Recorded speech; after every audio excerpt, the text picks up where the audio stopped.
Coucou tout le monde, j'espère que vous allez bien. Donc oui, par rapport à cette petite diapo qu'on vient de voir, pour moi c'est un engrenage dans lequel j'ai été piégée pendant longtemps. C'est que souvent, il faut toujours regarder votre point de départ en fait. Il faut toujours aller regarder ce qui est confortable pour vous. Quelle est votre zone de confort à vous? Et vous rappelez qu'il y a des gens qui ont un axe à travailler en fonction de leur point de départ et que tout le monde n'a pas le même point de départ et le même axe à développer. Donc on ne peut pas généraliser, vous devez toujours vous rappeler le positionnement de la personne et ce qu'elle a à travailler. C'est important. Par exemple, quand on lit cette fameuse diapo, on voit que la maturité égale ne pas débattre, ne pas convaincre, ne rien dire. Oui, moi j'ai été comme ça les 3/4 de ma vie. C'est pas débattre, pas parler, pas prendre de place, pas se positionner. Mais pourquoi? Parce que moi, moi j'ai un côté pacifiste à l'intérieur. C'est-à-dire que j'aime pas les prises de tête. Je fuis les prises de tête. J'aime ce qui est serein, ce qui est calme, ce qui est paisible. Mais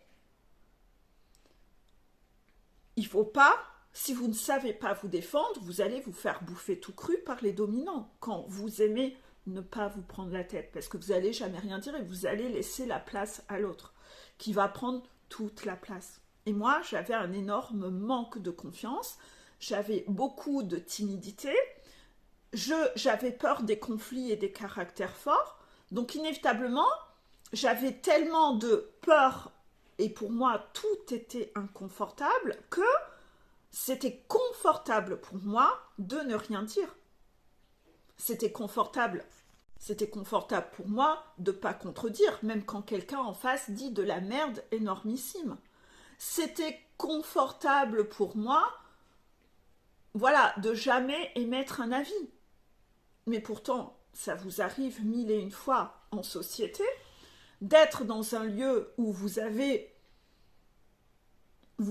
dans une discussion collective où il y a des personnes en face de vous qui prennent toute la place et qui disent des énormités, où ce qu'elles disent, c'est une hérésie, c'est du mensonge, il n'y a rien de vrai. Mais moi, j'ai appris à pas prendre de place parce qu'il y avait quand même des caractères dominants autour de moi. Oui, mais après, vous êtes toujours dans cette suradaptation de laisser les caractères dominants prendre toute la place et vous vous faites bouffer tout cru, en fait. Donc, il y a des gens comme moi qui ont un manque de confiance et qui, eux, ont à travailler de sortir de leur zone de confort et de oser avoir un avis, de oser dire « Non, mais là, ce que tu viens de dire, ça, c'est pas OK. Non, mais là, ça, c'est pas vrai. » Voilà. Et c'est très inconfortable pour ces gens-là. Croyez-moi que pour moi, c'est quelque chose que je travaille depuis longtemps, mais c'est quelque chose avec lequel j'ai eu beaucoup de mal parce que je me réfugiais derrière toujours le « chacun son propre avis, chacun pense ce qu'il veut ». Oui, mais ces phrases-là, préformatées, il y a des situations où ça s'y prête, mais il y a quand même des situations où ça s'y prête pas. Vous ne pouvez pas toujours sortir ce fameux joker-là parce qu'en fait, ce qui pilote, c'est une peur. C'est la peur qui pilote. Donc, ce joker, moi, je continue de l'adapter dans pas mal de situations, mais pas dans toutes.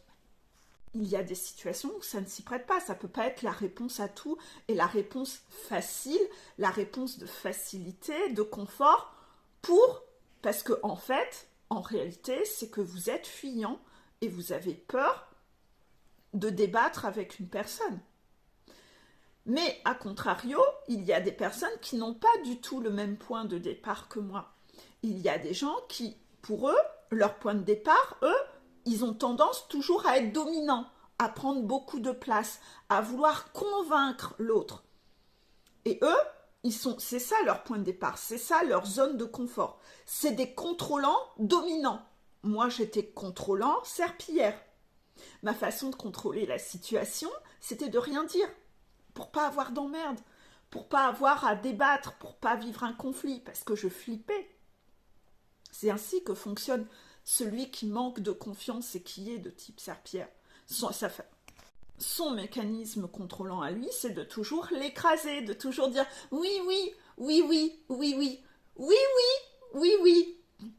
Les éléphants sont roses, oui, oui, oui, oui. Les girafes sont bleues, oui, oui, oui, oui, oui, oui, oui. Mais pendant ce temps-là, la personne, qu'est-ce qu'elle fait? Elle continue de dire à tout le monde, mais t'as vu, même Peggy, elle est d'accord avec moi, les girafes, elles sont bleues. Tu vois, je te l'ai toujours dit, les girafes, elles sont bleues. Ces dominants continuent de dire des conneries. Et ils prennent toute la place. Donc inévitablement, vous devenez un peu ces complices de ces personnes-là. Il y a les personnes très dominantes qui, eux, veulent prendre toute la place. Et eux, justement, ils doivent apprendre à gagner en maturité, de vouloir être plus en retrait, de ne pas toujours se la raconter surtout, de laisser les autres penser ce qu'ils ont envie de penser, de ne pas se mêler de la vie de tout le monde et de ne pas toujours vouloir convaincre. Et en fait, est-ce que vous vous connaissez assez pour déterminer quel est votre point de départ à vous? Parce que si la diapo que vous venez de lire, ce monsieur l'écrit, parce que lui, c'était quelqu'un qui était toujours en train de convaincre. Lui, il a appris que la maturité, c'est de moins se la raconter, d'être moins présent, de moins parler, de moins prendre de place, de faire moins de dalidite, d'avoir moins un côté gourou, vous voyez? Mais, par rapport à ça, vous, si c'est déjà votre zone de confort et que vous lisez cette diapo, vous allez encore plus vous auto-convaincre que ah bah voilà, bah tu vois, moi c'est un signe de maturité, moi je dis jamais rien. Non, toi tu es dans un autre extrême. Donc faites attention, parce qu'il y a les gens qui souvent partagent leur propre expérience, mais vous devez avoir une capacité d'écoute, de retenir l'histoire de la personne. Et cette personne, en fonction de son point de départ, est-ce que elle avait à travailler, vous pouvez pas faire une amnésie sur une moitié de l'histoire. Vous devez vous rappeler, ok, cette personne, elle part de loin, elle avait ça à travailler, et elle a compris que dans son cas de figure, la maturité, c'est... Mais il y a des personnes qui ont tout le contraire à travailler. Et souvent, on se cache un peu trop derrière ce truc que, oui, alors la maturité, c'est de jamais rien dire, tu vois, c'est tu tournes le dos et tu te casses sans mot dire. Non, non. Les gens vont souvent aller se cacher derrière des citations de merde comme ça pour s'auto-convaincre que ce qu'ils font, c'est ok. Mais en fait, qu'est-ce que vous avez à travailler? C'est quoi l'histoire de votre vie? C'est quoi votre passé? Votre point de départ? Parce que dans tous les cas, la justesse sera toujours dans la nuance de gris. La justesse, c'est cette nuance de gris. Donc si vous exprimez pas assez, vous allez devoir monter le curseur jusqu'à la nuance de gris. Et si vous exprimez trop, vous allez devoir baisser votre curseur pour arriver à la nuance de gris. Les deux extrêmes vont devoir arriver dans la nuance de gris. Et n'allez pas vous réfugier à prôner un extrémisme, parce que pour vous, c'est confortable d'y rester. Hein? Zone de confort, etc. Donc, de par mon métier, j'ai l'habitude de travailler avec des rigides qui comprennent tout en mode extrémiste. Donc maintenant, je suis obligée de toujours tout, de remettre un contexte sur chaque chose que je dis, parce que je sais qu'il y a une partie qui pense de telle façon, l'autre partie qui pense de l'autre, et je dois essayer de les ramener tous les deux dans le juste équilibre et la nuance de gris. Donc inévitablement, vous me voyez de plus en plus, quand il y a des diapos comme ça, replanter le décor, parce que peut-être que pour vous, sur cette diapo-là, ça vous paraît évident, mais ça paraît pas évident à 50% des personnes qui, eux, sont dans le contexte inverse.